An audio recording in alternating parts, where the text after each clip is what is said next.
మన రక్షకుడైన యేసుక్రీస్తు నామములో అందరికీ వందనాలండి. ఈరోజు దేవుని మాటలు అపోస్తులుల కార్యములు 1వ అధ్యాయము 5వ వచనము. యోహాను నీళ్లతో బాప్తిస్మము ఇచ్చెను గాని కొద్ది దినములలోగా మీరు పరిశుద్ధాత్మలో బాప్తిస్మము పొందెదరనెను. ప్రియమైన దేవుని బిడ్డలారా, మనమందరము కూడా మన దైవ సేవకుల చేత నీటి బాప్తిస్మము తీసుకొని ఉంటున్నాం. కానీ ఇక్కడ బాధాకరమైన విషయం ఏంటంటే, నీటి బాప్తిస్మము తీసుకున్న మనమందరము కూడా పరిశుద్ధాత్మలో బాప్తిస్మం పొందాలని మరిచిపోయిన వారం ఉంటున్నాము, ఆలస్యం చేసిన వారము ఉంటున్నాము, నిర్లక్ష్యం చేసిన వారము ఉంటున్నాము.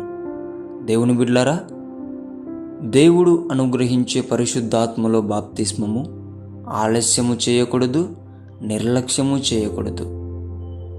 దేవుని బిడ్డలారా, ఎవరైతే నీటి బాప్తిస్మము తీసుకొని పరిశుద్ధాత్మలో బాప్తిస్మము పొందలేదో వారందరూ కూడా అతి త్వరగా ప్రయాసపడి కన్నీరు కార్చి ప్రార్థించి గోజాడి ఆయన పాదాలు పట్టుకొని దేవుని ఆత్మ చేత బాప్తిస్మం పొందాలని మీ అందరికీ దేవుని పేట మనవి చేసుకుంటున్నాను. ఎందుకు ఈ మాట దేవుడు తెలియజేస్తున్నాడో తెలుసా? ఆత్మ లేనివాడు నా వాడు కాడంటాడు ఆయన. దేవుని బిడ్డలారా, నీటి బాప్తిస్మం తీసుకుంటే సరిపోదు, పరిశుద్ధాత్మలో బాప్తిస్మం పొందాలి. అప్పుడే నీవు అంగీకరించబడతావు. జాగ్రత్త సుమి.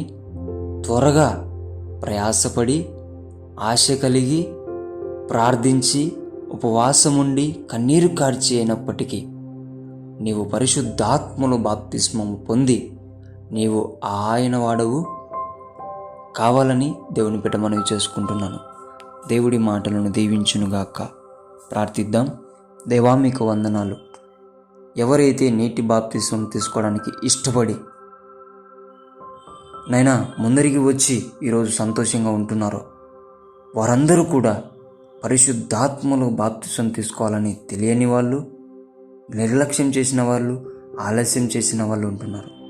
వారిని నీవే జ్ఞాపకం చేసుకొని వారిని నీవే నీ ఆత్మ చేత వారిని దర్శించి పరిశుద్ధాత్మలో బాప్తిస్మం పొందుకునే నీ బిడ్డలుగా తయారు చేయమని యేసు నామములో ప్రార్థిస్తున్నాం తండ్రి.